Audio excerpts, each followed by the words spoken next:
Today's video is sponsored by one of my favorite services of all time, Audible. More details on that later, but for now, click the link down in the description for a free month of Audible, including one free audiobook.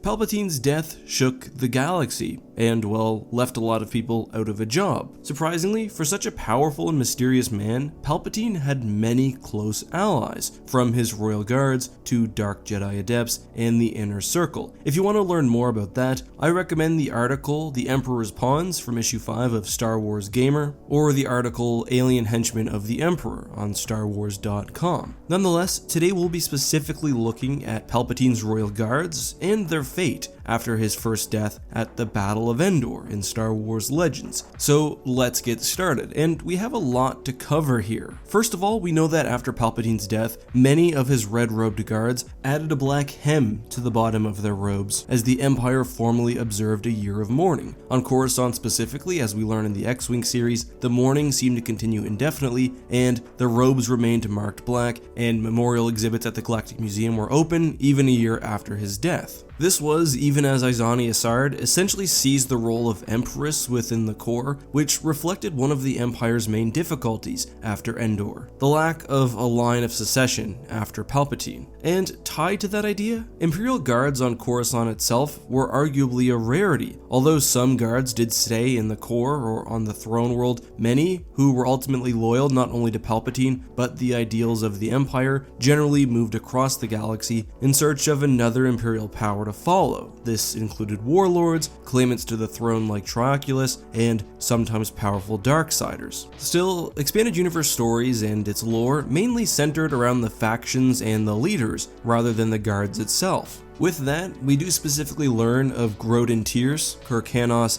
and Karnor Jax. Tierce was a royal guard who eventually made his way into the service of Thrawn during his campaign as a stormtrooper. Thrawn identified Tierce's skill and hoped to use him to create a perfect clone, which would be both physically and tactically superior to the average warrior. Tierce was killed, but one of his clones would try to seize control of the galaxy as part of the Thrawn duology's triumvirate. However, he was also unsuccessful and killed, and Thrawn's program was seen largely as a failure. Other relevant royal guards, as I mentioned, were Kirkanos and Karnor Jax. Both Jax and Kanos appeared in the Crimson Empire comic series, with the latter actually a sovereign protector, the most secretive and highly ranked guardsman type. We'll return to their stories in just a second. However, what you need to know before that is that regardless of where royal guards found themselves in the years after the Battle of Endor, whether loyal to one of the warlords or another faction, almost all of them heeded the call of Palpatine and returned to the Deep Core as Sidious was revived in a new clone body and assaulted the New Republic. Like with the Empire's navies and armies, Operation Shadowhand served as a unifying force, bringing the majority of Imperial assets together under one command for the first time in half a decade. Interestingly, during this era, Palpatine also brought in a new type of royal guards, the mighty Imperial Sentinels. What's more, it also seems like Palpatine had begun to favor Force sensitives more than traditional guards, and we see the use of an Imperial Executor and his dark side adepts. Still, like many elements of the Empire, the Royal Guard ranks were absolutely devastated by the New Republic as the Dark Empire's two eclipses, which served as the flagships of Palpatine, were destroyed, as was the Imperial throne world of Biss.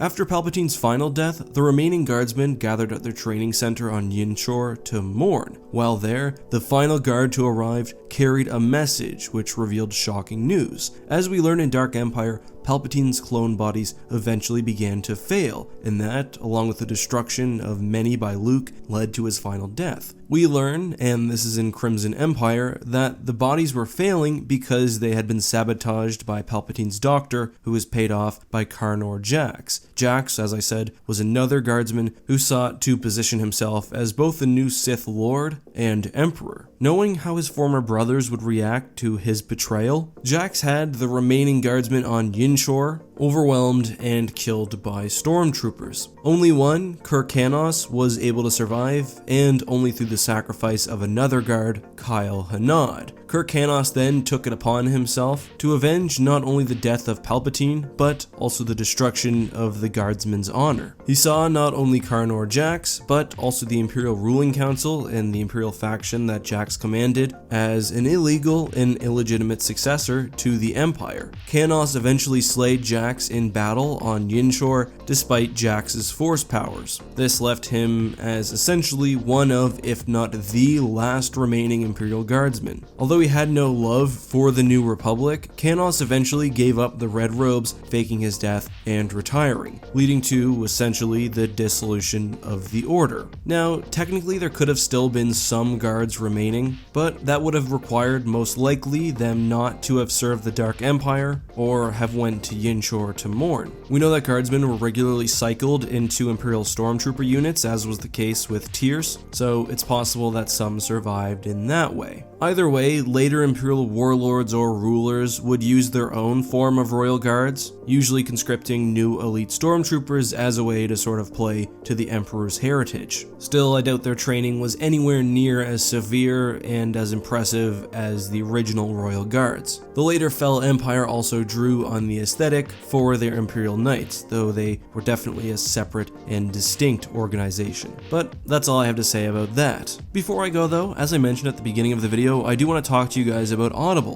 When I said that it's one of my favorite services, well, I wasn't exaggerating. My app says that I've listened to almost 24 days worth of audiobooks. Why is that? Well, Audible has the world's largest selection of audiobooks and audio entertainments, including Audible Originals. Originals are things like exclusive audiobooks and scripted shows that you can't hear anywhere else, but what I think you guys will be more interested in is the wide array of Star Wars and Halo books available on Audible. Almost every Star Wars Legends EU book is available in some form. Personally, I would highly recommend that you listen to the original Thrawn trilogy, the Thrawn duology, and any of the unabridged productions. If you want something non-Star Wars related, and I do not blame you, I recommend Annihilation and the rest of the Area X trilogy by Jeff Vandermeer. The recent movie that came out was based on the book, but they're both very separate and interesting things. If you get Audible, you can listen to the app anywhere, basically on any device. For me, it's usually while driving, and I take basically any chance I can to go run errands. The best part is, if you don't like a book, you can exchange it for another at any time, and even if you don't keep up with your Audible subscription, you still get to keep your library of audiobooks. So if you're interested, you can start a 30-day Audible trial, and that includes one free audiobook and 2 Audible originals by visiting audible.com/EckhartsLadder. Alternatively, you can text EckhartsLadder to 500-500. Anyway guys, thanks for supporting the channel. Until next time, may the Force be with you.